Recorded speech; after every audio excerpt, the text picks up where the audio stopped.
Donc, deuxième soirée du cycle sur les plantes médicinales, donc dans le cadre de l'expo du même nom. Alors aujourd'hui, on a le plaisir d'accueillir notre collègue et amie Mélanie Poivre, qui est pharmacienne de formation, qui réalise une thèse chez Pierre Duhet, qui a présenté la conférence la semaine passée. Et Mélanie, en fait, travaille sur tout ce qui est effectivement plantes médicinales et elle a beaucoup collaboré à l'exposition. Elle a vraiment donné de son temps, de son savoir. Donc merci beaucoup au nom de toute l'équipe de CITEC 2.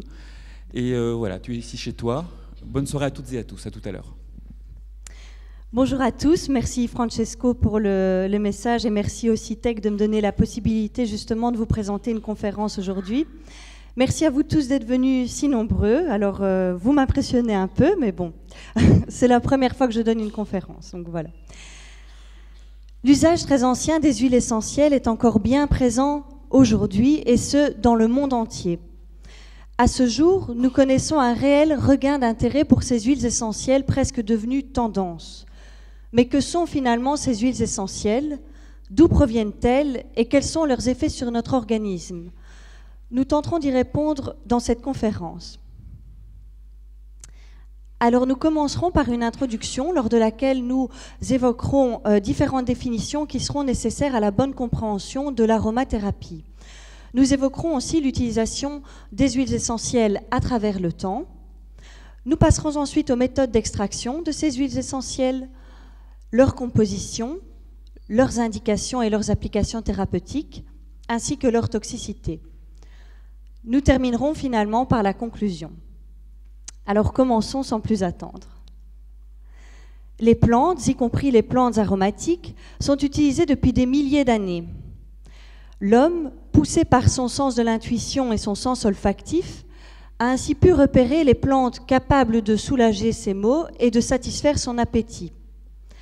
Par exemple, l'usage des épices, très riche en huile essentielle, est connu depuis très longtemps comme conservateur. La viande était roulée dans les épices afin de mieux pouvoir la conserver, et ce depuis bien longtemps. Mais les animaux, eux aussi, ont eu recours aux plantes médicinales pour se soigner. Par exemple, la femelle de l'éléphant africain, au terme de sa gestation, peut parcourir des dizaines de kilomètres afin de consommer une borraginacée qui lui permettra, dans les 4 jours après ingestion, de provoquer la naissance de son éléphanteau. Alors, il en va de même pour les singes, ici le colobe roux, qui consomme de l'argile verte ou du charbon de bois afin d'éliminer des vers intestinaux ou des parasites. Passons tout de suite aux définitions qui sont relatives à l'emploi des huiles essentielles. Et pour commencer, justement, qu'est-ce qu'une huile essentielle ? Une huile essentielle est un mélange complexe de composés lipophiles, signifiant qu'elles sont en fait solubles dans les graisses, donc de nature huileuse. Ces composés sont volatiles et souvent liquides. Ils sont synthétisés et stockés dans des tissus végétaux spécialisés.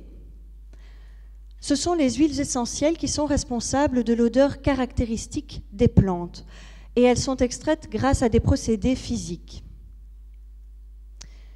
La fonction des huiles essentielles au sein des plantes demeure obscure, mais il semble toutefois qu'elles aient une fonction écologique, notamment via l'interaction avec d'autres végétaux, comme par exemple inhibiteurs de leur germination, mais encore via l'interaction avec des animaux, comme par exemple comme protection contre les prédateurs vis-à-vis des insectes, ou alors comme attraction des pollinisateurs.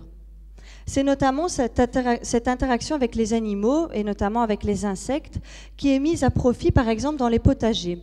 Donc, si vous lisez différents livres sur les potagers, ils vont toujours vous dire que, par exemple, à côté d'un plant de tomate, il est bien utile de faire pousser du thym, du basilic, du romarin, afin d'éviter justement l'invasion d'insectes. L'aromathérapie vient du grec aroma, donc arôme, aromate, et de thérapia qui signifie soin, cure. Donc il s'agit en fait de l'utilisation médicale des extraits aromatiques des plantes, donc de l'utilisation des huiles essentielles et de l'essence des plantes. Cela la différencie en fait de la phytothérapie, car lorsqu'on parle de la phytothérapie, on fait appel à l'usage de l'ensemble des éléments de la plante. L'aromathérapie est classée parmi les médecines dites non conventionnelles. On parle aussi de médecines alternatives ou médecines parallèles. Une notion très très importante en aromathérapie est celle du chémotype. Le chémotype est abrévié CT sur les étiquettes. Il désigne en fait une entité chimique distincte au sein d'une même espèce. Donc, je m'explique.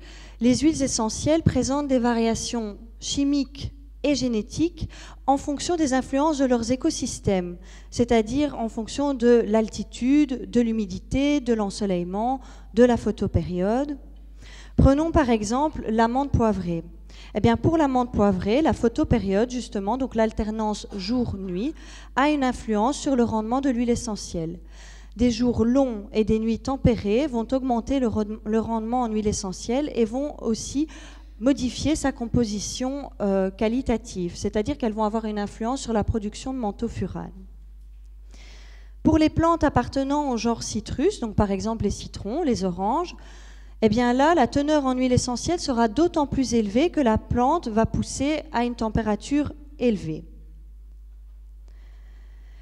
L'exemple le plus démonstratif de ces chémotypes est celui de l'huile essentielle de thym.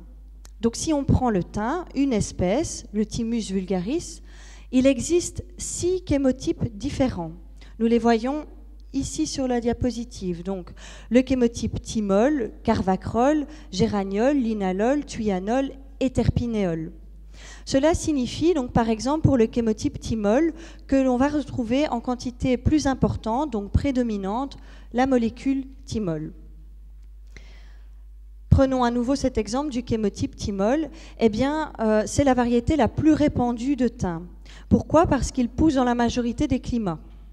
C'est d'ailleurs le thymol qui est responsable de l'odeur caractéristique du thym que l'on utilise pour aromatiser ses plats, par exemple.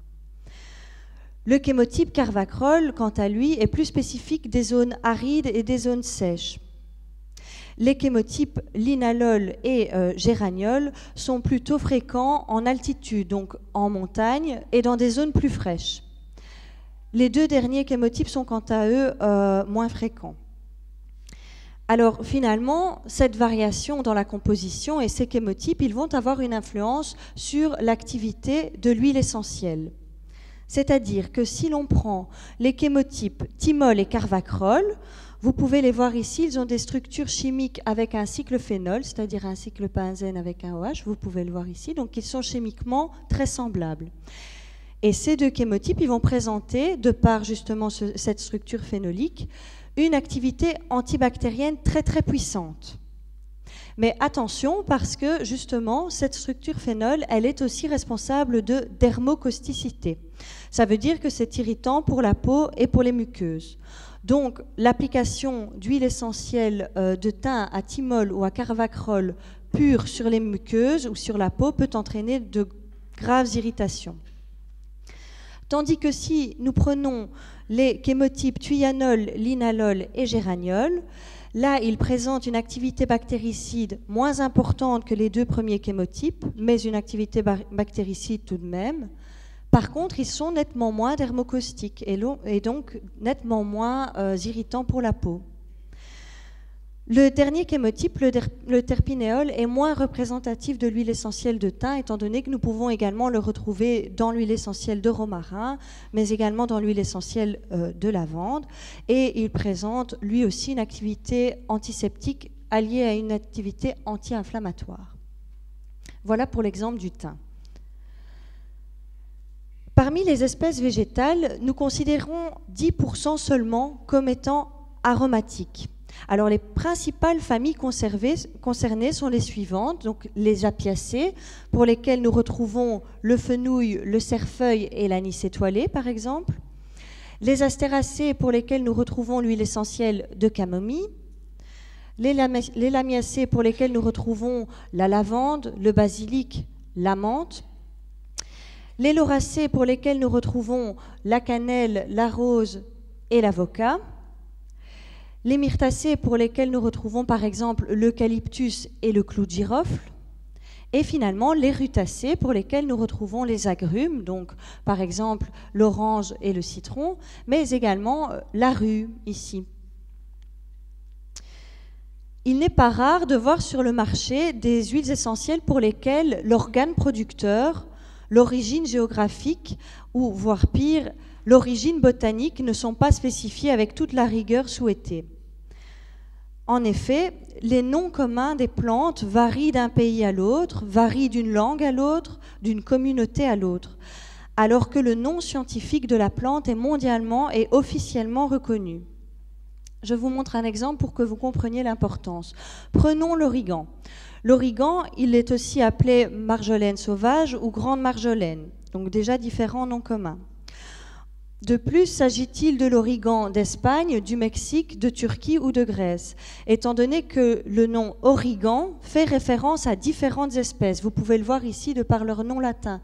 Nous n'avons pas les mêmes espèces. Donc lorsque nous parlons d'origan, nous ne savons pas à quelle espèce nous faisons référence, d'où l'importance d'utiliser le nom scientifique qui est mondialement reconnu. Si nous utilisons le nom scientifique, nous sommes sûrs et certains de l'identification de l'espèce. Donc nous faisons référence à une seule et unique espèce. Alors pour dénommer scientifiquement une plante, nous procédons comme suit. Donc nous donnons d'abord un genre. Le genre, il est désigné par un nom particulier. Et toutes les espèces appartenant au même genre auront le même nom, donc le même genre. Le genre prend une majuscule et est écrit en italique, comme par exemple lavandula, ici. Ensuite, nous donnons l'espèce, qui est un adjectif ajouté au genre.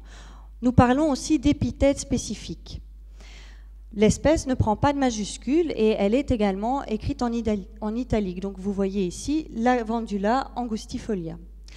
Et nous terminons toujours par les initiales du botaniste qui a découvert pour la première fois la plante. Donc par exemple ici, Linné. Voici par exemple une liste non exhaustive évidemment d'épithètes spécifiques et de leur signification. Donc si vous trouvez par exemple un épithète qui dit graveolens, comme pour l'Apium graveolens, en fait cela signifie à odeur forte. Et l'Apium graveolens, c'est en fait le céleri. Si vous voyez angustifolius, comme pour le Lavandula angustifolium, eh bien, ça signifie à feuille étroite. La lavande à feuille étroite étant en fait la lavande vraie. À l'inverse de la lavande à feuille large, ici, donc Latifolius, qui est en fait la lavande aspic. Arvensis signifie des cultures et des champs, donc comme par exemple l'amande des champs, et vulgaris qui signifie commun. Alors, ici, je vous le disais, il ne s'agit que d'un petit échantillon d'épithètes et en fait, il arrive que les scientifiques, lorsqu'ils définissent l'espèce, que ce soit une espèce végétale ou animale, puisque les espèces animales répondent au même type de dénomination scientifique, eh bien, il arrive qu'en fait, ces personnes se laissent aller à un peu de fantaisie ou alors de sympathie vis-à-vis de leurs collègues. Ça a été le cas, par exemple, pour un professeur de zoologie ici à Lumons, Pierre Rasmont, qui a vu en fait son nom donc donné comme épithète spécifique pour un bourdon. Ici qu'on voit de dos, hein, le bourdon. Donc voilà, Bombus rasmonti, en référence à un professeur, par exemple, de Lumons. Et ça arrive pour plein d'autres personnes comme ça, pourvu que vous soyez évidemment un peu connus. Donc voilà, avec tout ce que je viens de vous dire maintenant, vous êtes capable de lire une étiquette sur un flacon d'huile essentielle et de recenser finalement si tout est bien inscrit. À commencer évidemment par le nom de la plante, le nom commun, suivi évidemment de la dénomination botanique scientifique, donc le nom en latin, la partie de la plante utilisée, les chémotypes de cette huile essentielle. Donc ici, pour la lavande, nous voyons que nous retrouvons du cinéole, du linalol et du camphre. À partir de ce moment-là, vous devez voir une inscription qui dit que l'huile essentielle est bel et bien chémotypée. Donc ça doit apparaître. Ça peut apparaître comme suit, donc HECT, ça peut être abrévié.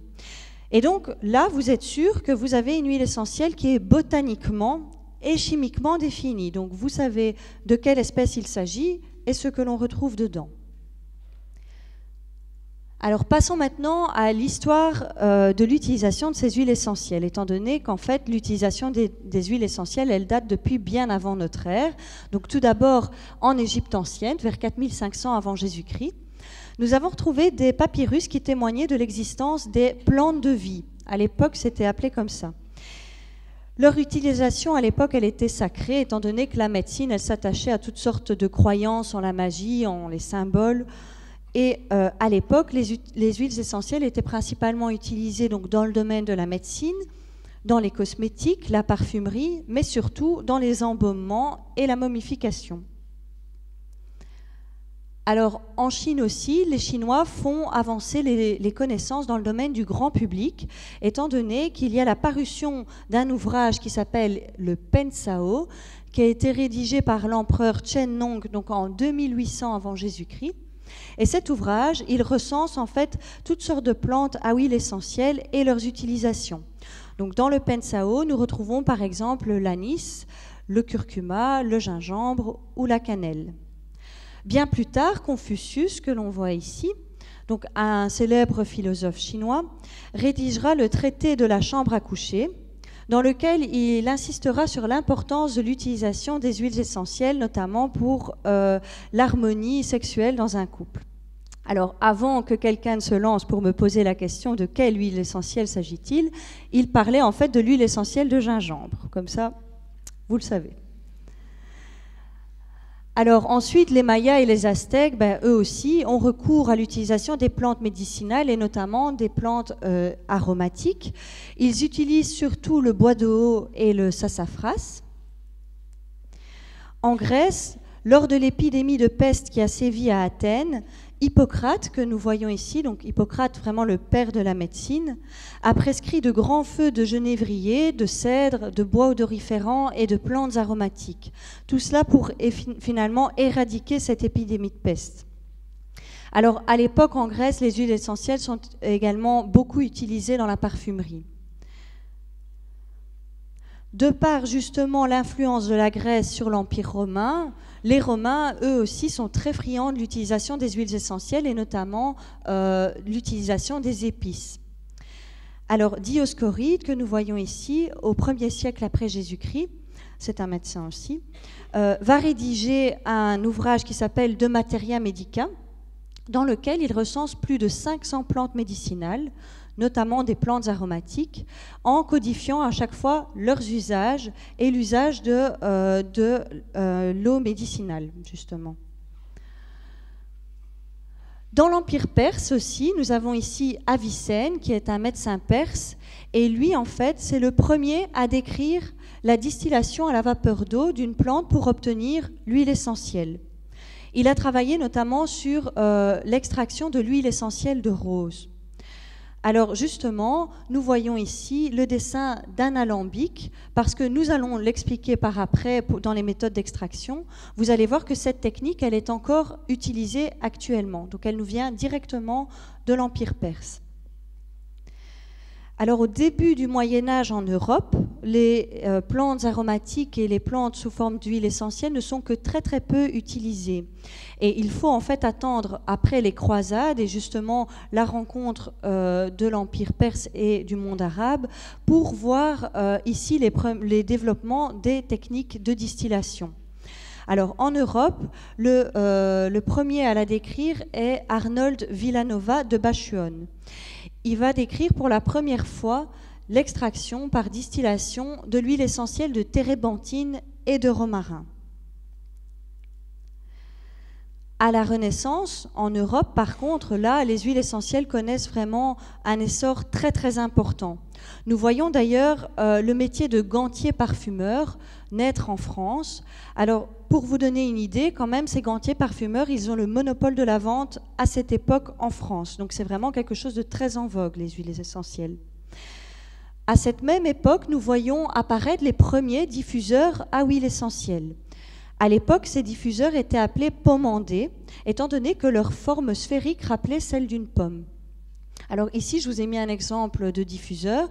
Ces pommandés pouvaient être directement portés comme pendentifs à la ceinture ou alors être dans la maison.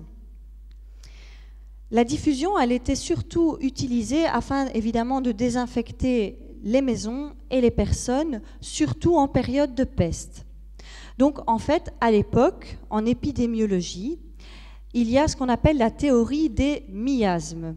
Alors, la théorie des miasmes, elle s'applique aussi par exemple au choléra. Donc, on parle des miasmes de la peste, et alors, ça signifie que à l'époque, on s'imaginait que la maladie était aéroportée, donc que c'était l'air ambiant qui était contaminé par cette peste. Donc que les mauvaises odeurs et l'air étaient responsables de la contagion de la peste. Donc finalement, d'où l'intérêt d'utiliser des huiles essentielles pour assainir l'air dans cette optique-là. Alors dans cette optique-là aussi, nous voyons ici le costume traditionnel du médecin de peste, qui se constituait d'une toge allant de la tête aux pieds, de bottes, de gants, mais surtout de ce masque avec ce bec caractéristique. Et en fait, à l'époque, les médecins introduisaient de l'ouate imbibée d'huile essentielle dans ce bec. Nous retrouvions de l'huile essentielle de lavande, de menthe, de camphre ou encore de cannelle dans ce fameux bec. Et nous retrouvions également du vinaigre. Le tout pour éviter à nouveau d'être contaminé par ces fameuses mauvaises odeurs et donc par les miasmes de la peste. Alors, de nos jours, eh bien, nous avons ici le chimiste René-Maurice Gattefossé qui a été vraiment le premier à décrire l'aromathérapie moderne comme nous la connaissons aujourd'hui. Donc en 1935, il publie un ouvrage qui fait référence à toutes ces expériences dans lesquelles il explique vraiment à quoi sert telle ou telle huile essentielle. Il établit également les relations structure-activité des composants aromatiques. Donc il est vraiment le pionnier de l'aromathérapie telle que nous la connaissons aujourd'hui. Et justement, la fondation Gattefossé, elle existe encore actuellement, c'est encore la référence en aromathérapie. Cette fondation, elle est basée en France, mais elle est établie dans plus de 60 pays. Donc à l'heure actuelle, elle existe toujours et c'est toujours la référence. Alors, passons tout de suite aux méthodes d'extraction de ces huiles essentielles. La pharmacopée européenne décrit deux façons, donc deux techniques d'extraction afin d'obtenir les huiles essentielles. La première est l'entraînement à la vapeur d'eau ou hydrodistillation. Alors, schématiquement et de manière simplifiée, la plante est immergée dans l'eau, le tout dans un alambic. Ça représente en fait l'alambic que nous avons vu tout à l'heure sur la dia avec l'Empire perse. Le tout est porté à ébullition. Les vapeurs d'eau vont entraîner avec elles les composants gazeux, donc des huiles essentielles. Le tout va être réfrigéré, donc la vapeur d'eau va repasser à l'état liquide. Et ensuite, par simple différence de densité, nous allons pouvoir séparer l'huile essentielle de l'hydrolat. Alors, normalement, l'huile essentielle étant moins dense que l'eau, elle va surnager l'hydrolat.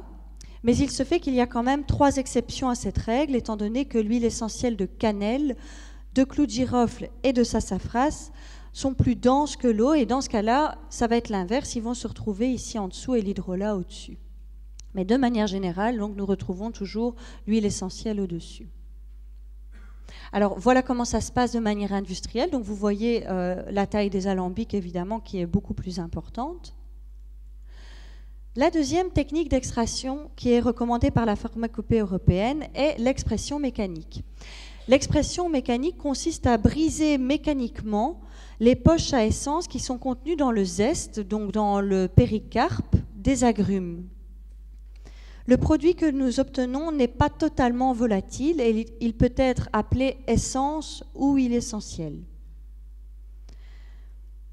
Une autre technique, mais qui n'est pas reprise dans la pharmacopée européenne étant donné qu'elle est entièrement manuelle, c'est l'enfleurage. Alors l'enfleurage, il a été découvert pendant l'Antiquité, mais il a été particulièrement exploité à Grasse, dans le sud de la France. Donc Grasse qui est particulièrement connue et réputée pour sa parfumerie, étant donné que vers le 19e, 20e siècle, toutes les confréries de parfumerie se sont mises en place donc à Grasse. Et c'est pour ça que nous avons tous ces champs de lavande donc dans le sud de la France, tout près de Grasse. Alors, la technique d'enfleurage, elle peut se faire de 2 manières, donc à chaud ou à froid. Cette technique, elle se base sur le pouvoir d'absorption des huiles essentielles par les corps gras. Donc, je vous ai dit tout à l'heure, les huiles essentielles, elles sont lipophiles, donc solubles dans les graisses. Alors on s'est dit que finalement elles allaient pouvoir diffuser dans la graisse. Donc pour ce faire, nous recouvrons une plaque d'un corps gras, nous piquons soigneusement des pétales de fleurs dans ce corps gras, donc ici ce sont des fleurs de jasmin par exemple. Il faut laisser alors diffuser l'huile essentielle dans le corps gras. Le corps gras est ensuite recueilli, mélangé à de l'alcool afin que l'huile essentielle soit extraite dans l'alcool. Et finalement, l'alcool sera distillé sous vide, donc éliminé. Comme ça, nous obtenons l'huile essentielle pure. Alors cette technique d'enfleurage, justement, elle est très très bien décrite dans le livre Le Parfum, qui existe également en film. Alors, pour ceux qui ne connaissent pas l'histoire, je vais quand même vous donner un petit résumé. Donc en fait, le protagoniste, il s'appelle Jean-Baptiste Grenouille, et il va se rendre dans différentes villes de France, et notamment à Grasse, où il va apprendre les techniques d'enfleurage dans une parfumerie. Alors il va se dire justement qu'il voudrait bien mettre au point un parfum suprême à base d'odeur de 24 jeunes filles qu'il assassine, donc c'est l'histoire d'un tueur en série. Vous voyez ici, il recouvre le corps de la jeune fille d'un corps gras qu'il va recueillir après pour en avoir le parfum. Alors évidemment, je vous déconseille totalement d'essayer ça, hein. On laisse les jeunes filles là où elles sont. Et de toute façon, il y a un parfum Koukaï qui vous propose justement des extraits concentrés d'essence de filles. Par contre, aucune idée de comment c'est produit, hein, donc ça... Alors, les rendements en huile essentielle, ils vont être très variables d'une espèce à l'autre. Plus les quantités de plantes seront nécessaires, évidemment, plus les prix seront élevés. Donc, vous vous en doutez, ça va évidemment influencer le prix. Si on prend par exemple la rose de Damas, elle est bien connue comme étant une huile essentielle assez chère. Eh bien, en fait, c'est parce que si nous regardons, il faut, pour 1 kg d'huile essentielle, il faut 3500 à 4000 kg de pétales de rose. Donc vous vous imaginez les quantités, forcément, ça influence le prix de l'huile essentielle. Et donc là, j'attire votre attention sur le fait que vous pouvez trouver des huiles essentielles qui ne sont pas forcément de bonne qualité. Donc si vous voyez qu'une huile essentielle de rose n'est pas chère, c'est forcément interpellant. Parce que normalement, vu les quantités de pétales de rose qui sont nécessaires, ça doit avoir un prix plus élevé. Alors, nous allons passer tout de suite à la composition des huiles essentielles. Et ça, c'est pas très facile, étant donné que la composition des huiles essentielles, elle est très variée. Il existe de très nombreux constituants. À ce jour, plus de 3000 constituants ont déjà été isolés. Donc, si par exemple, nous regardons le chromatogramme ici obtenu par chromatographie gazeuse, c'est-à-dire qu'on va analyser une huile essentielle, donc l'ilang-ilang ici, nous pouvons voir que déjà 31 composés ont été identifiés, tout en sachant qu'il y en a certainement toute une autre série qui n'ont pas été identifiés. Donc pour une huile essentielle, nous avons déjà plus de 31 composés différents, avec des activités différentes. Donc vous vous rendez compte de la complexité de la chose avec les huiles essentielles. Alors ces composés, ils proviennent de 2 voies métaboliques distinctes. La voie des terpènes, qui consiste en la condensation d'unités isoprènes en C5, ici donc 5 carbones, 1, 2, 3, 4, 5, ici, et la voie des chiquimates qui découle en fait de l'acide chiquimique. Alors si on regarde les structures, évidemment, on va voir que ça donne lieu à 2 structures différentes. Ici, pour les terpènes, comme ça provient de la condensation d'unités isoprènes, ça va toujours être des multiples de 5. Donc nous allons retrouver des monoterpènes avec 10 carbones et des sesquiterpènes avec 15 carbones. Et ils ont toujours cette queue caractéristique à 3 carbones, vous voyez ici et ici. Et alors, pour les composés dérivés de l'acide chiquimique, là, ce sont des structures C6-C3, c'est-à-dire C6, donc 6 carbones qui font référence au cycle benzène ici, et la chaîne à 3 carbones ici, qui peut, dans certains cas, être tronquée et ne donner lieu qu'à un seul carbone. Alors, justement, ici, le salicylate de méthyle, on vient l'extraire de l'huile essentielle de Golteri. Et je suis sûre que vous savez tous, que vous connaissez tous son odeur, étant donné qu'il est responsable de l'odeur caractéristique du réflexe spray. Donc dans le réflexe spray, c'est le salicylate de méthyle que nous retrouvons en constituant majeur. Alors ici, à nouveau, vous voyez la différence de structure avec la queue en C3 ici, ici, et à nouveau les composés C6, C3 et C6, C1 pour la vanille. Alors, la répartition au sein des huiles essentielles au sein de la plante, eh bien, elle peut être très variée. Évidemment, nous pouvons en retrouver dans les fleurs, comme pour la bergamote. Nous pouvons en retrouver dans les feuilles, comme par exemple pour le laurier, pour la citronnelle ou pour l'eucalyptus. Dans l'écorce, par exemple avec la cannelle. Dans le bois, comme pour par exemple le bois de santal ou le bois de rose. Dans le rhizome, comme pour le curcuma et le gingembre. La racine, comme par exemple le vétiver.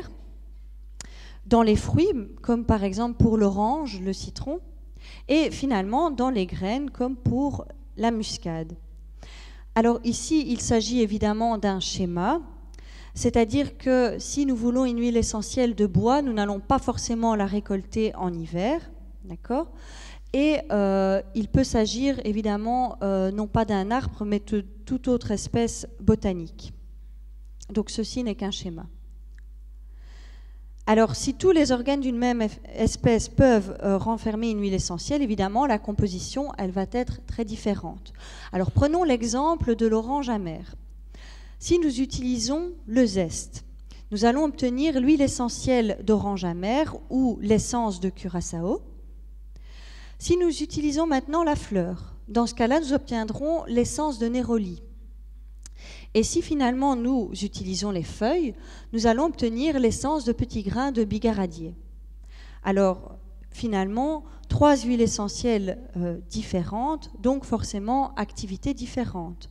Par exemple, le zeste est utilisé traditionnellement pour stimuler l'appétit ou en cas de perte de poids, pour favoriser la prise de poids. Tandis que les huiles essentielles de feuilles et de fleurs vont avoir plutôt un effet calmant, relaxant. Alors, avant d'aborder les indications, j'aimerais bien attirer votre attention sur le fait qu'il ne faut pas confondre les activités des huiles essentielles avec les activités de la plante dont ces huiles essentielles sont issues. Ce sont 2 choses différentes et ce n'est que très rarement superposable. Alors, pour l'administration des huiles essentielles, 3 voies possibles, donc la voie cutanée, la voie orale, la voie respiratoire. Pour la voie cutanée, vous pouvez les utiliser sous forme de massage, de friction ou en dilution dans le bain. Alors, pour le bain, j'attire votre attention sur le fait que les huiles essentielles ne sont pas miscibles à l'eau. Nous l'avons vu tout à l'heure pour les méthodes d'extraction, l'huile essentielle surnageait l'eau. Et pour permettre leur dilution, il faut utiliser ce que nous appelons des tensioactifs. Et les tensioactifs, c'est quoi ? C'est tout simplement un savon ou un gel lavant. Donc il faudra toujours employer un savon ou un gel lavant pour permettre la dilution d'une huile essentielle dans le bain. La voie orale, alors pour la voie orale, il faut obligatoirement diluer sur un support, que ce soit dans une cuillère de miel, une cuillère d'huile d'olive, dans de la mie de pain, sur un sucre. Et alors pour la voie orale, il vaut toujours mieux s'adresser à un professionnel de la santé et demander conseil, étant donné que les doses sont tout de suite beaucoup plus importantes. Pour la voie respiratoire, maintenant, évidemment, possibilité de diffusion atmosphérique à l'aide d'un diffuseur ou par respiration directe. Alors là, 2 possibilités. La voie respiratoire sèche, donc simplement respirer l'huile essentielle au-dessus du flacon, sur un mouchoir ou sur un oreiller. Et la voie respiratoire humide, qui consiste évidemment en l'inhalation d'une huile essentielle dissoute dans de l'eau bouillante. Donc voilà, 3 possibilités de voies d'administration. Les précautions d'emploi. Évidemment, ici, il ne s'agit pas d'une médecine douce, étant donné que, par exemple, à l'inverse de l'homéopathie, ici, nous n'effectuons aucune dilution sur les huiles essentielles. Donc, c'est très concentré en principe actif. Alors, évidemment, prudence. Interdiction formelle d'emploi des huiles essentielles pendant les 3 premiers mois de la grossesse, quelle que soit l'huile essentielle. Et prudence, évidemment, durant toute la grossesse et l'allaitement. Lorsque vous appliquez des huiles essentielles de manière cutanée ou par massage, il faut toujours bien penser à se laver les mains, parce qu'après vous pouvez en avoir dans les yeux et ça peut vraiment mener à des grosses irritations. Nous n'injectons jamais d'huile essentielle. Il ne faut jamais laisser les huiles essentielles à la portée des enfants et toujours être vigilant avec les personnes allergiques. on n'applique jamais d'huile essentielle pure dans les yeux, dans le conduit auditif, dans le nez ou dans les zones anogénitales. Il faut toujours penser à utiliser des huiles essentielles de haute qualité. Donc, je vous l'ai dit tout à l'heure, ça influencera certainement le prix, mais ça vaut vraiment la peine. Et pour l'huile essentielle de menthe poivrée, là, c'est contre-indication formelle pendant toute la grossesse et pendant l'allaitement. Un autre point important à aborder, c'est la conservation des huiles essentielles. Alors, les huiles essentielles, elles se conservent à température ambiante, donc à une température pouvant aller de 5 à 35 degrés. Elles sont forcément délivrées dans un flacon en verre coloré ou en aluminium, étant donné que la lumière peut dégrader ces huiles essentielles. Le flacon doit toujours être bien scellé, bien étanche, étant donné que l'air et l'oxygène de l'air peut aussi entraîner des dégradations de l'huile essentielle. Dans ces conditions-là, l'huile essentielle, elle peut être conservée pendant au moins 5 ans, à l'exception des huiles essentielles de citrus qui ne sont conservées là que 3 ans. Pourquoi ça a de l'importance, cette conservation? Eh bien parce que, par exemple, justement pour le citrus, nous retrouvons une molécule, le limonène, qui peut s'auto-oxyder justement au contact de l'air, par exemple, et à la formation de dérivés qui sont fortement allergènes. Donc vous voyez l'importance de bien conserver une huile essentielle. Alors, un petit conseil, par exemple, pour repérer une huile essentielle qui n'est pas forcément bien conservée, eh bien, vous allez avoir l'odeur qui va être altérée, étant donné que nous avons un processus qui s'appelle la peroxydation lipidique qui donne lieu à des mauvaises odeurs. Donc, l'odeur de l'huile essentielle, elle va changer. Ce que vous pouvez trouver aussi, c'est la résinification de l'huile essentielle, c'est-à-dire que sur les pourtours du flacon, vous allez voir comme de la résine brune. Ça, c'est signe de mauvaise conservation de l'huile essentielle. Donc, toujours bien veiller à ça.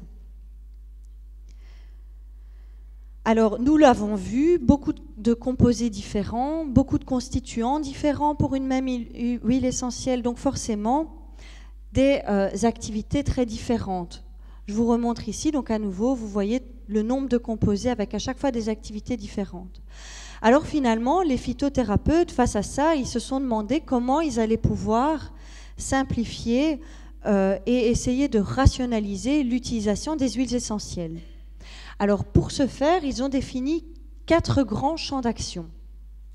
Un premier anti-inflammatoire, antispasmodique, anti-infectieux et antiseptique atmosphérique, avec 2 grands axes, un axe plutôt calmant et un axe plutôt tonifiant. Et sur base de ça, en fait, ils sont venus superposer toutes les molécules que nous pouvons retrouver dans des huiles essentielles. Et donc, selon leur position dans le schéma, donc plutôt dans tel ou tel champ d'action, cela va nous donner une indication sur finalement l'utilisation de cette huile essentielle. Donc, en fonction de leur position, nous avons une idée de l'indication. Et en fonction de la taille du cercle, eh bien, nous avons une idée de la proportion de ce composé au sein de l'huile essentielle. Donc, par exemple, ici, nous voyons beaucoup de monoterpènes. Nous allons y venir après pour mieux comprendre. Donc, si on prend l'axe anti-inflammatoire, nous allons retrouver les fonctions aldéhydes, les fonctions cétones, les fonctions esters, les structures sesquiterpènes, donc je vous en parlais tout à l'heure, structures avec 15 carbones, et les structures lactones. Si nous prenons maintenant l'axe antispasmodique, nous retrouvons à nouveau les fonctions cétones, les fonctions éthers, les fonctions esters et les structures coumarines. Vous verrez, nous en parlerons par la suite aussi, les coumarines. Alors, l'axe plutôt anti-infectieux, nous retrouvons les monoterpénols, les sesquiterpénols, les aldéhydes aromatiques, les éthers et les phénols. Finalement, pour les antiseptiques atmosphériques, nous retrouvons uniquement les monoterpènes, mais sachez que les monoterpènes se retrouvent dans la plupart des huiles essentielles. Alors, si on regarde plus précisément les propriétés des huiles essentielles, eh bien, nous allons voir qu'elles ont une forte activité antimicrobienne, donc avec des activités de type antibactérienne, antivirale, antifongique. Alors, je vous l'ai dit tout à l'heure, les terpènes, donc les constituants des huiles essentielles, ils sont lipophiles. Et de par leur lipophilie, ils vont pouvoir s'accumuler au niveau de la bicouche lipidique des membranes microbiennes. Cela va engendrer une modification de la structure des membranes microbiennes et à terme entraîner leur mort. C'est pourquoi nous pourrons utiliser par exemple des huiles essentielles sur les plaies infectées ou alors sur des aftes ou encore comme antiseptiques atmosphériques. Des propriétés rubéfiantes et anti-inflammatoires. En fait, en usage externe, si vous appliquez une huile essentielle, vous allez provoquer une vasodilatation, donc une dilatation des vaisseaux sanguins, qui va ensuite augmenter la circulation au niveau local et donc entraîner une rubéfaction, donc une rougeur de la peau, une sensation de chaleur, avec dans certains cas une action analgésique locale. Ça, c'est par usage externe. Par usage interne, maintenant, ces propriétés qui sont plutôt irritantes, elles vont avoir pour effet de stimuler les cellules à mucus de l'épithélium cilié et donc finalement favoriser l'expectoration. Au niveau rénal, maintenant, ça va plutôt favoriser l'élimination rénale d'eau. Des propriétés dites eupeptiques, donc pour améliorer la digestion, avec des activités de type stomachique, digestive, cholécinétique. Alors, cholécinétique, ça signifie que ça va favoriser l'évacuation de la bile à partir de la vésicule biliaire. Et cholérétique, là, c'est de venir stimuler directement la vésicule biliaire. Et une activité de type carminative qui signifie qu'on va favoriser l'expulsion des gaz intestinaux. Alors tout cela se repose sur l'hypothèse en fait de justement cette propriété irritante qui va induire une irritation locale au niveau des muqueuses gastriques et intestinales et provoquer finalement une augmentation des sécrétions gastriques et donc une amélioration de la digestion et une augmentation de l'activité motrice de l'intestin. Ces huiles essentielles, elles vont aussi présenter des propriétés spasmolytiques avec une activité de type diminution de la contractilité des muscles lisses. Les muscles lisses, ce sont les muscles qui tapissent en fait votre système digestif, donc vos intestins ou votre estomac. Et donc ça repose sur l'hypothèse qu'on va inhiber l'entrée de calcium dans les cellules musculaires. Alors, les cellules musculaires, pour pouvoir se contracter, elles ont besoin de calcium. Donc, si forcément on inhibe l'entrée du calcium au sein de la cellule musculaire, forcément il y aura une diminution de la contractilité du muscle. Donc, une activité spasmolytique. Et finalement, les propriétés sédatives des huiles essentielles qui se présentent comme des activités de type amélioration de l'insomnie ou diminution de la nervosité et de l'anxiété. À nouveau, nous parlons de la lipophilie. Donc, lipophilie, ça signifie qu'ils sont en fait capables de passer la barrière hématoméningée, de se retrouver dans notre cerveau, et donc capables d'interagir avec les neurotransmetteurs afin d'améliorer justement l'insomnie et de diminuer la nervosité. Alors, nous allons prendre maintenant des exemples concrets afin de mieux comprendre comment ça se passe dans la tête des phytothérapeutes. Donc, par exemple, nous revenons sur l'huile essentielle de thym avec le chémotype thymol dont on a parlé tout à l'heure. Si on regarde son fameux diagramme, on voit qu'on est clairement dans un axe tonifiant avec des activités de type anti-infectieuse et antiseptique atmosphérique. Si nous regardons maintenant ses propriétés et ses indications, on peut voir qu'en effet, il a des propriétés de type antibactérienne, antivirale, antiparasitaire, antifongique et une activité stimulante, donc stimulante du système immunitaire. Donc ces indications, ça va être en niveau cutané, donc évidemment les parasitoses, les dermatoses, les mycoses, donc par exemple la gale, la teigne. Alors évidemment, je vous ai parlé tout à l'heure du thymol. Thymol, donc structure phénol, donc ça doit vous faire penser à la dermocausticité. Donc attention, dilution obligatoire de l'huile essentielle. Nous le voyons ici, pour une goutte d'huile essentielle de thymol, on va la diluer dans 6 gouttes au moins d'huile végétale. Par voie orale, là, ce sera plutôt indiqué en cas de bronchite, rhinopharyngite, angine ou des diarrhées infectieuses.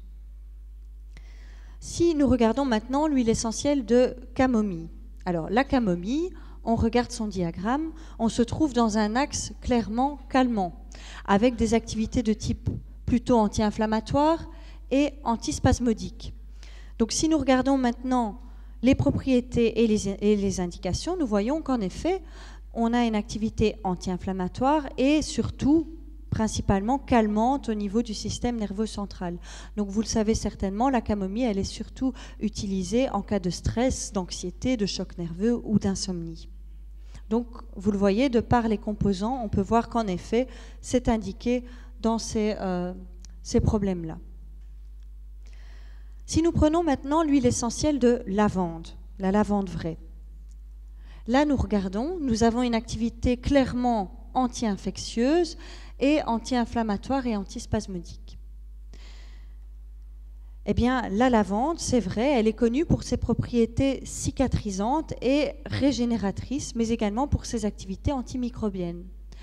Je vous ai parlé tout à l'heure de René Maurice Quatrefossé qui a été le premier à décrire l'aromathérapie telle que nous la connaissons aujourd'hui. Eh bien, en fait, l'histoire raconte que ce chimiste, en manipulant dans son labo, il y a eu une explosion, il s'est brûlé les mains et son premier réflexe a été de les tremper dans de l'huile essentielle de lavande qu'il avait juste à côté de lui. Et alors, ces mains, justement, elles ont miraculeusement cicatrisé sans infection. C'est de là qu'a découlé finalement l'idée pour lui d'écrire ce bouquin Aromathérapie et de se pencher sur l'activité des huiles essentielles. Donc vous voyez, activité clairement régénératrice et cicatrisante. Alors si maintenant nous regardons l'eucalyptus, eh bien l'eucalyptus, nous avons une activité surtout anti-infectieuse et antiseptique atmosphérique. Alors en effet, lorsqu'on regarde les indications et les propriétés, c'est ce que je vous disais, on se retrouve clairement dans ces indications-là. Donc c'est surtout utilisé pour les bronchites, les sinusites, les grippes, etc. Passons maintenant à la toxicité de ces huiles essentielles. Tout d'abord, le message, il se veut évidemment rassurant. Nous l'avons vu, les huiles essentielles, elles sont utilisées depuis très longtemps et nous n'avons que très peu d'accidents qui ont été recensés. Cependant, je trouvais important d'aborder l'aspect de la toxicité des huiles essentielles, étant donné que, nous l'avons dit, ça devient des produits forts à la mode, fort utilisés. Nous avons parlé de l'aromathérapie. Et il y a toujours ce problème avec la connotation produit naturel, donc tout à fait sans danger. Donc évidemment, ce sont des produits qui ne sont pas dénués d'effets secondaires. Alors pour décrire la toxicité, il y a d'abord deux types de toxicité. Il faut différencier la toxicité aiguë, donc qui se caractérise par la prise massive et unique d'un composé. Si par exemple vous buvez de l'alcool, vous allez être ivre. Donc c'est une toxicité aiguë. À l'inverse, nous avons une toxicité chronique. La toxicité chronique, elle se caractérise par la prise répétée d'un composé en plus petite dose. Mais cette administration répétée, elle peut parfois être s'étendre sur une relativement longue période de la vie. Donc deux types de toxicités différentes. Alors si on se penche sur la toxicité aiguë des huiles essentielles, nous allons voir que les huiles essentielles, elles ont une toxicité aiguë par voie orale qui est relativement faible. Les huiles essentielles qui sont majoritairement utilisées ne sont toxiques qu'à des très très fortes doses et une quinzaine seulement sont toxiques à des doses plus faibles. Il s'agit par exemple de l'huile essentielle de thuya ou encore de boldo. Alors, la plupart des accidents graves concernent la plupart du temps des jeunes enfants, d'où l'intérêt de faire attention avec les enfants. Mais à nouveau, la fréquence reste relativement faible. Alors, si nous regardons maintenant la toxicité chronique, eh bien là, la toxicité chronique des huiles essentielles, elle est très mal connue, quelle que soit la voie d'administration, étant donné que nous n'avons que très peu de recul sur une utilisation chronique des huiles essentielles. Les effets indésirables liés à l'utilisation des huiles essentielles ne sont que très rarement signalés. Encore faut-il qu'ils soient identifiés comme tels. Et les interactions avec les médicaments, là aussi, ne sont que très très mal connues. Donc finalement, peu de recul. Les effets secondaires, ils peuvent être de différents types. Donc il y a d'abord la neurotoxicité qui peut se traduire par des troubles épileptiformes, donc des crises d'épilepsie, et tétaniformes, donc une paralysie des muscles. Alors ça concerne les huiles essentielles à cétone. Nous avons vu tout à l'heure les composés, notamment les thuyones. Alors les thuyones, nous les retrouvons principalement dans l'huile essentielle de thuya, d'absinthe ou de tanésie. La plupart de ces huiles essentielles, elles ne sont pas disponibles directement dans le commerce. Alors, nous avons aussi la phototoxicité. Nous avons parlé tout à l'heure des coumarines. Eh bien, les coumarines, comme d'autres constituants des huiles essentielles, peuvent être photosensibilisants. Ça signifie que si vous appliquez en cutané ou si vous prenez une huile essentielle et que vous allez vous exposer après au soleil, donc le contact de l'air plus le soleil peut provoquer en fait des brûlures. C'est ça la phototoxicité. Donc de manière générale, il est conseillé de ne pas s'exposer au soleil après l'ingestion ou après l'application d'une huile essentielle. La toxicité respiratoire, eh bien, nous l'avons vu tout à l'heure aussi, les propriétés irritantes peuvent en fait provoquer et déclencher des crises d'asthme. Il faut toujours éviter l'utilisation d'huile essentielle en diffusion pour les patients asthmatiques. La néphrotoxicité, donc la toxicité au niveau des reins, là aussi, irritation du système rénal possible, donc prudence chez les patients qui souffrent d'une insuffisance rénale. Alors, le rein, comme le foie, pour l'hépatotoxicité, ce sont deux organes de métabolisation et d'excrétion. C'est-à-dire que quand vous mangez quelque chose ou que vous prenez un médicament ou une huile essentielle, elle va être métabolisée au niveau du foie et ensuite évacuée donc par les urines, par exemple, donc par les reins. Ça veut dire que ces deux organes, le foie et le rein, ils sont le siège de toutes sortes d'effets secondaires qui ne sont pas forcément liés aux huiles essentielles, mais plutôt liés à la prise de xénobiotiques, c'est-à-dire de médicaments, par exemple. Donc pour l'hépatotoxicité, là, on s'est rendu compte que les huiles essentielles, elles n'étaient pas directement hépatotoxiques, mais que c'était plutôt leur métabolite qui pouvait être toxique. Les molécules principalement concernées sont les phénols, justement. Nous en avons parlé tout à l'heure avec le thymol. Donc la prudence s'impose chez les patients dont la fonction hépatique est compromise. Alors, l'allergénicité, là par exemple, c'est le problème majeur que l'on peut rencontrer avec l'aromathérapie. Donc, il survient chez le plus grand nombre de patients. Alors, un petit conseil pour voir si on développe une réaction allergique, c'est d'appliquer 1 à 2 gouttes d'huile essentielle dans le creux du coude, là où la peau est très fine, et d'attendre quelques minutes pour déterminer l'absence de réaction. Finalement, la cancérogénicité, eh bien, nous avons remarqué que plusieurs structures de type allyle et phénylphénol étaient capables d'induire des tumeurs chez les rongeurs, notamment le safrole ou la bêta-azarone. Là aussi, c'est à prendre avec des pincettes, étant donné que l'évaluation du risque carcinogène, elle est très délicate. Comme je vous l'ai dit, nous l'évaluons sur des rongeurs et il y a des différences de métabolisme entre, évidemment, l'homme et les rongeurs. Et il y a de grandes disproportions entre les doses administrées donc, lors de l'expérimentation animale et les doses qui sont réellement consommées par l'homme.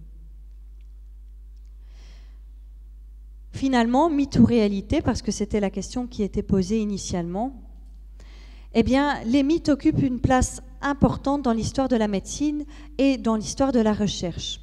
Ils contiennent tous les ingrédients nécessaires à ce qu'on retienne leur histoire. Donc, ils ont des gentils, ils ont des méchants, ils ont des victoires, des tragédies. Bref, tout est fait pour que nous retenions finalement le message qu'ils veulent faire passer.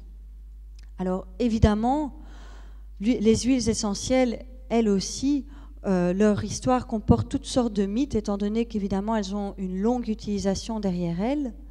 Et donc, si on prend par exemple l'exemple du basilic, le basilic, nous trouvons tout plein de mythes qui sont relatifs au basilic. Donc, il est très très souvent cité dans la plupart des ouvrages en rapport avec la religion ou avec les dieux, parce qu'apparemment, il a le pouvoir de chasser les mauvais esprits, ou alors il est utilisé en offrande, par exemple en Inde, Dans la Bible, on disait que c'était le basilic qui avait poussé là, après la résurrection du Christ. Et c'est aussi un symbole d'amour. Alors, l'histoire raconte que si vous laissez une feuille de basilic sur un rocher au soleil, vous y trouverez ensuite un scorpion. À vérifier. Alors, tous ces mythes, finalement, ils ont influencé aussi l'aromathérapie. Nous avons vu naître une partie de l'aromathérapie qui s'appelle la caractérologie. Et donc, il se base finalement sur ces mythes relatifs aux huiles essentielles pour caractériser les huiles essentielles d'une plante par le caractère d'un personnage. Donc, on va définir l'huile essentielle comme étant un personnage avec son caractère et ses traits de caractère. Et donc, on va utiliser finalement cette caractérologie pour traiter et pour mettre en place des traitements personnalisés. C'est-à-dire que pour traiter la personne, nous allons prendre l'huile essentielle représentant le caractère de la personne au mieux et nous allons le combiner à une huile essentielle qui va atténuer ces traits de caractère qui sont négatifs ou, à l'inverse, lui ajouter un élément positif. Le tout pour restaurer un équilibre.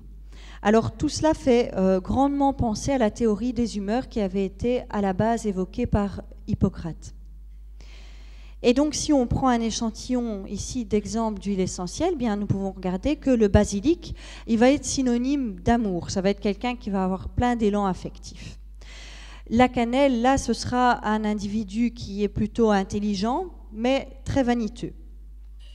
Le clou de girofle, là, il est représenté par une sage-femme. Je sais que justement, on a des infirmières, donc clou de girofle, qui font naître ou renaître la vie, qui sont le symbole de la force et du courage. L'eucalyptus, donc l'eucalyptus qui est représenté par un sage solitaire, mais qui évoque finalement la paix et la sérénité. Le laurier noble, alors là c'est la grandeur, la victoire, donc c'est principalement des chefs d'entreprise, mais notez que c'est quelqu'un qui épuise sa compagne. Et finalement la lavande, alors là la lavande c'est le symbole de la maman, l'amour maternel, donc la maman dévouée et douce. Alors finalement, réalité. Eh bien, nous avons, je pense, tous le sentiment de consommer trop de médicaments. Pourtant, c'est en partie grâce à eux que l'espérance de vie, elle est aussi longue aujourd'hui. Elle n'a jamais été aussi longue. Donc c'est forcément qu'il y a quelque chose qui fonctionne. Le problème, c'est qu'à cela, nous ajoutons toute une kyrielle de compléments alimentaires, de produits à base de plantes, de poudre de perlimpinpin dont on ne sait rien, on ne sait pas l'efficacité, on ne sait pas la toxicité. Alors, qu'en est-il finalement des huiles essentielles ? Eh bien, les huiles essentielles, c'est l'extrait végétal le plus concentré. Je vous l'ai dit tout à l'heure, vous l'avez vu, par les méthodes d'extraction, nous obtenons un produit pur, il n'est pas dilué. Donc, c'est 100% de principe actif, une huile essentielle très concentrée. Très concentrée et aussi indéniablement active, avec évidemment des activités, nous l'avons dit, de type anti-inflammatoire, antibactérien, eupeptique, spasmolytique, hypnotique. Des données quant à la sécurité qui sont relativement rassurantes, mais attention, ne pas faire n'importe quoi. Évidemment, vous l'avez vu aussi, certaines sont toxiques et peuvent être dangereuses. Certaines voies d'administration sont à déconseiller. De manière générale, il vaut toujours mieux diluer son huile essentielle avant emploi. La prudence s'impose pour les personnes qu'on dit à risque, donc par exemple les personnes enceintes, les personnes allaitantes, les jeunes enfants, les personnes dont la fonction hépatique ou la fonction rénale est compromise, les patients épileptiques. Il faut toujours faire bien attention à la qualité de son huile essentielle. Une huile essentielle de qualité est obligatoire. Et évidemment, on ne peut pas tout faire avec les huiles essentielles. Donc, par exemple, vous ne pouvez pas soigner une tuberculose avec les huiles essentielles. Nous avons parlé de l'activité antibactérienne des huiles essentielles. Elles ne pourront pas remplacer l'antibiothérapie, étant donné que, vous le savez, et rappelez-vous-en, avant la découverte de la pénicilline, donc des premiers antibiotiques, un jeune de 20 ans qui souffrait d'une pneumonie pouvait mourir. Donc ça montre vraiment qu'à l'époque, le système ne fonctionnait pas et que donc on ne peut pas faire un retour en arrière non plus. Alors, en conclusion, finalement, je pense qu'on est tous d'accord pour dire que l'utilisation des huiles essentielles en aromathérapie, c'est une réalité. On se rend compte qu'elle touche surtout les patients, mais qu'elle ne concerne que très peu le personnel médical, donc les médecins et les pharmaciens. Elles sont en vente libre dans les pharmacies ou dans les grandes surfaces, donc finalement accessibles à tout le monde et partout. Pourtant, nous l'avons vu, les huiles essentielles sont très concentrées en principes actifs. D'où finalement la prudence. La prudence est, en cas de doute, de toujours demander conseil à son pharmacien. Merci pour votre attention.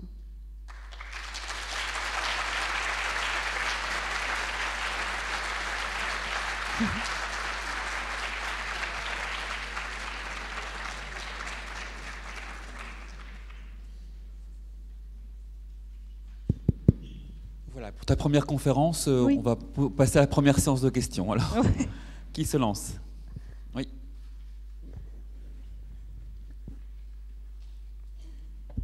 Oui, je me demandais, les huiles essentielles, apparemment on les connaît bien, on a fait l'analyse chimique, mais est-ce qu'il y a des études cliniques qui ont été faites sur certaines huiles essentielles, comme on le fait pour certains médicaments? Oui, tout à fait. Donc, il y en a, mais il y en a très peu. Mais si vous voulez un exemple, je vais vous donner un exemple.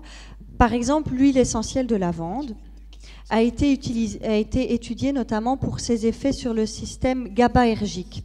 C'est-à-dire que nous utilisons des médicaments qui interagissent avec le système GABAergique et notamment l'huile essentielle de lavande a été étudiée pour ça.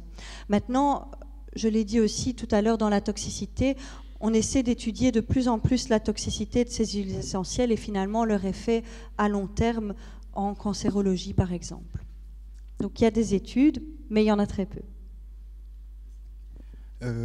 Bonsoir, en fait j'avais deux questions.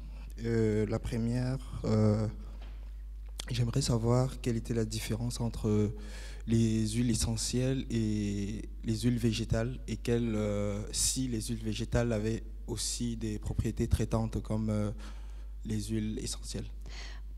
En fait, les huiles végétales, donc c'est ce qu'on va utiliser comme diluant. Ça peut être par exemple de l'huile d'olive, ça peut être également de l'huile de noisette, de l'huile de pépins de raisin. Et donc, évidemment, si par exemple tu prends de l'huile de pépins de raisin, tu as plein d'antioxydants qui vont permettre justement d'éviter l'oxydation de ton huile essentielle. Donc ça a des effets aussi, moins sur l'organisme que les huiles essentielles, parce que les huiles essentielles, là, c'est évidemment le principe actif. Donc c'est extrait directement de la plante. Et donc là, c'est très riche en principes actifs. La deuxième, en fait, c'était il y a à peu près 3-4 ans, quand j'étais au Cameroun, en fait, lors d'un rite spirituel. Et en fait, pour une spiritualité, en fait, il fallait une spiritualité de purification, en fait. Et là, j'étais demandé à consommer, à prendre des huiles essentielles suivantes: la lavande, le genevrier, le sauge et le térébenthine, c'est ça en fait. Et en fait, c'était ce mélange en fait. Moi personnellement, j'avais refusé de prendre parce qu'en fait, je ne savais pas les effets secondaires concernant ces huiles essentielles. Donc, j'aimerais savoir si la prise constante de ces 4 huiles essentielles pouvaient provoquer des dégâts. Évidemment, je l'ai dit, on a très peu de recul quant à une utilisation chronique. Maintenant, il faut déjà voir comment c'était prescrit. Est-ce que c'était prescrit par voie orale, par voie cutanée? Ça, je ne sais pas. C'était par voie orale? Oui, c'était par voie orale. Donc par voie orale, évidemment, on s'expose toujours à plus de risques étant donné que les doses sont plus importantes. Donc l'intérêt de la dilution. Et là, c'est clair qu'il faut toujours se méfier. Donc nous l'avons vu, il y a plein d'effets secondaires liés aux huiles essentielles. Donc une utilisation chronique par voie orale, ça peut être un peu dangereux. Quelqu'un désire poser une autre question? Oui. Bonsoir. Bonsoir. Vous n'avez pas le sujet n'a pas été abordé à propos de l'encens, donc la combustion de l'encens dans la désinfection de l'atmosphère, d'une part.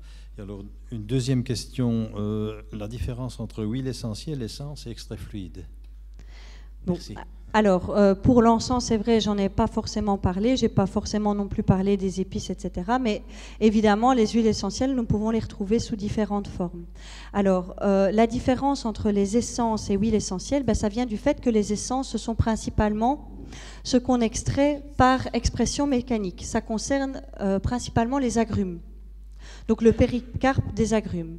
De là, nous extrayons l'essence. C'est ça la différence, c'est que ce n'est pas totalement volatile en fait, que l'huile essentielle, là, elle est totalement volatile. Alors, les extraits fluides, là, ça dépend, mais donc la plante, elle peut être utilisée sous différentes formes. Nous avons les huiles essentielles, ça peut également être utilisé comme extrait sec, ça peut aussi être utilisé sous forme de teinture. Enfin, il y a différentes formes possibles. La concentration aussi est différente, étant donné que l'huile essentielle, c'est ce que je disais, c'est 100% de principe actif et que ça c'est le seul extrait végétal qui est à 100% concentré, donc pas dilué. Vous avez cité tout à l'heure, pour revenir sur ce que le professeur Claude Semet disait, concernant les études cliniques, vous avez cité l'expérimentation animale. Est-ce que vous avez d'autres modèles comme je ne sais pas, le modèle génétique ou les tests laboratoires sur les peaux, sur d'autres Il doit certainement y en avoir. Je n'ai pas d'exemple là concrètement, mais évidemment, il doit y en avoir. Maintenant, c'est vrai que dans l'expérimentation animale, les animaux principalement utilisés, ce sont les rongeurs. Donc c'est certainement pour ça qu'on a le plus de données relatives à l'utilisation des rongeurs, à mon avis. Alors on a deux questions de ce côté-ci. Voilà, bonsoir. Je suis une jeune maman, mon petit garçon a 2 ans et j'ai toujours utilisé les huiles essentielles. Et alors je voulais savoir 2 choses à propos des huiles essentielles pour les enfants. Est-ce qu'il y a un âge à partir duquel on peut administrer les huiles essentielles sans se poser trop de questions? Et pour quelles raisons chez les enfants les huiles essentielles doivent être manipulées avec prudence en fait? Eh bien, en fait, donc, de manière générale, nous n'avons pas un âge où on peut dire « ok, on peut utiliser une huile essentielle ». Donc ça, ce n'est pas défini. Par contre, la prudence, elle s'impose de manière générale parce que la peau des enfants, déjà, elle est beaucoup plus fine. Donc ils vont résorber beaucoup plus facilement que nous. Et on le sait, si on applique une huile essentielle, ça passe dans le sang. Donc c'est-à-dire qu'il y a une résorption. La résorption, elle se fait, et parfois très rapidement. Donc ça va se retrouver dans le sang. Et pour lui, finalement, ça peut se retrouver en quantité plus importante. Évidemment, ils sont plus petits. Le système hépatique, justement, on a parlé de la métabolisation, il est moins mature que pour un adulte. Donc, c'est toutes sortes de choses qui font que finalement, on doit faire attention avec les enfants, mais c'est aussi valable pour le cas finalement des médicaments où on adapte les doses en fonction des enfants. Donc, forcément, pour les huiles essentielles aussi. Voilà, moi j'ai une petite question aussi. Je voudrais savoir si le choix de l'huile végétale a une influence sur l'efficacité de l'huile essentielle, parce que souvent on conseille de mélanger avec de l'huile de noisette ou autre huile, et je voudrais savoir si ça a une influence.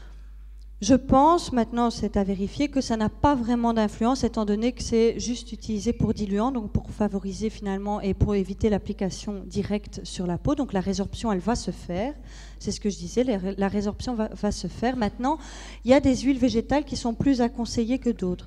Je parlais de l'huile végétale de pépins de raisin, là on a plein d'antioxydants dedans et donc ça peut éviter la peroxydation lipidique d'une huile essentielle dont on parlait tout à l'heure, donc les effets néfastes de l'oxygène sur l'huile essentielle.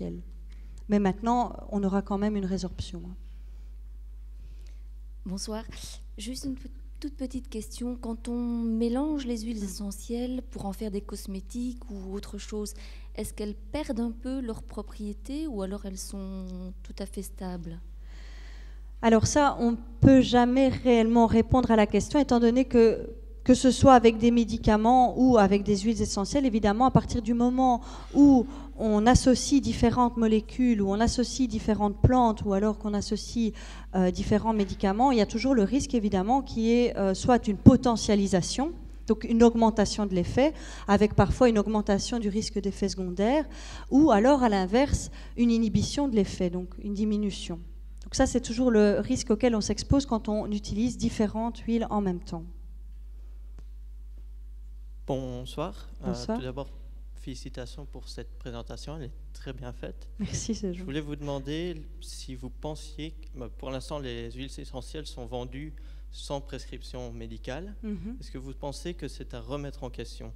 Et puis, est-ce que de manière plus générale, est-ce qu'on devrait se remettre en question aussi sur la pratique médicale et introduire peut-être l'utilisation des huiles essentielles dans la pratique de la médecine générale? Alors, c'est une question très pertinente. Je pense que l'idée de le faire passer sous prescription, évidemment, je sais que ça fâcherait beaucoup de gens, mais je pense pourtant que c'est une façon de responsabiliser les gens face à ça. Parce qu'évidemment, ça peut donner lieu à des consommations abusives, on l'a déjà vu, même pour des bébés ou des jeunes enfants, justement, ou quoi que ce soit. Donc, rien de tel que d'avoir le conseil derrière et aussi, finalement, la prudence du médecin ou du pharmacien. Donc, dans le doute, en attendant, vous pouvez toujours demander conseil à votre pharmacien, c'est ce que je disais. Là, au moins, vous avez le conseil en direct et normalement le bon conseil, en tout cas. Donc, l'idée de le mettre sous prescription médicale, ça peut être une façon de limiter cette utilisation abusive et donc finalement l'apparition de toutes sortes d'effets secondaires. Et la deuxième question, c'était finalement, c'était quoi ? Oui, dans la pratique justement de la médecine. Alors ça justement, je parlais de la fondation Gattefossé et pour le professeur Pierre Duet, justement, on a eu une mémorande qui s'est rendue dans différents hôpitaux en Belgique et qui a parlé avec le personnel pour essayer de voir si les médecins se sentaient concernés par l'utilisation de ces huiles essentielles, si les infirmières se sentaient concernées. En tout cas, à l'heure actuelle, ce qu'il a pu en découler, c'était que finalement les médecins étaient un peu réticents, mais que les infirmières étaient vraiment finalement enclins à utiliser ces huiles essentielles. Et on peut remarquer que, par exemple, j'ai un exemple d'utilisation comme ça qui me vient à l'esprit, on a remarqué que dans certains cas, on utilisait de l'huile essentielle de vanille en diffusion atmosphérique pour les nourrissons, pour calmer le rythme respiratoire, par exemple. Donc il y a des hôpitaux qui l'utilisent, par exemple. Donc ça peut entrer dans finalement dans cette pratique. Et justement, si vous allez sur le site de la Fondation Gattefossé, vous pouvez avoir toutes sortes de thèses ou alors de mémoires qui ont été écrites et qui sont relatifs à l'utilisation des huiles essentielles. Donc ça, c'est un site que je vous conseille fortement si vous vous posez ce genre de questions. Bonsoir, félicitations pour la conférence. On parlait des propriétés antibactériennes, donc des huiles essentielles. Est-ce qu'à la même manière que les antibiotiques, on peut voir apparaître des résistances des bactéries aux huiles essentielles, donc toutes sortes? Bon, alors ici, à nouveau, très peu de recul sur l'utilisation chronique et abusive des huiles essentielles, puisqu'évidemment, les antibiotiques, ce qui s'est passé, c'était ça, une utilisation plutôt abusive. Donc, normalement, comme les huiles essentielles sont représentées par toutes sortes de constituants, logiquement, on devrait limiter les formes de résistance. Maintenant, à nouveau, avec une utilisation abusive et chronique de la même huile essentielle, peut-être faire apparaître des phénomènes de résistance. Quelqu'un désire poser une autre question? Oui, on arrive.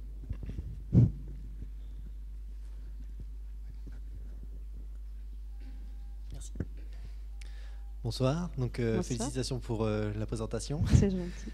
J'ai une petite question, c'est au niveau de ce que pourrait conseiller un pharmacien en officine pour aider des patients, par exemple s'ils ont un petit bobo ou qu'ils ont des rhumes ou tout ça, si ça devrait être plus conseillé d'utiliser des huiles essentielles ou pas, si c'est... Tout dépend en fait du type de problème que tu as, et c'est là que j'insistais évidemment sur la prudence qui s'impose, parce que on a des médicaments dont on ne peut pas se passer. Tu le sais aussi, hein? Je le sais parce que c'était mon étudiant l'année passée. Hein. Donc, je sais qu'il est en pharmacie. Donc, évidemment, on ne peut pas se passer de toutes sortes de médicaments. Par contre, l'utilisation des huiles essentielles, vous l'avez vu aussi, elles ont une activité qui est indéniable. Nous l'avons vu. Donc, elles sont actives. Donc, pourquoi pas pour certaines choses? Mais prudence, prudence, pas d'utilisation abusive. Évidemment, faire attention selon les composés que nous pouvons retrouver dedans, donc aux irritations, c'est ce que j'ai dit, à toutes sortes, la phototoxicité, etc. Prudence aussi si ce sont des enfants, des personnes âgées. Donc les pharmaciens, ils ont justement finalement cette facilité parce qu'ils connaissent leurs patients. Bien souvent, vous vous rendez régulièrement à la pharmacie, ils savent ce dont vous souffrez, si vous avez finalement une maladie chronique, ça ils le savent. Ils savent aussi évidemment, quand vous parlez de votre enfant, quel âge il a l'enfant. Donc ils savent bien mieux orienter finalement leurs conseils. D'où l'intérêt de toujours demander conseil. Voilà, une toute dernière question. Oui, madame.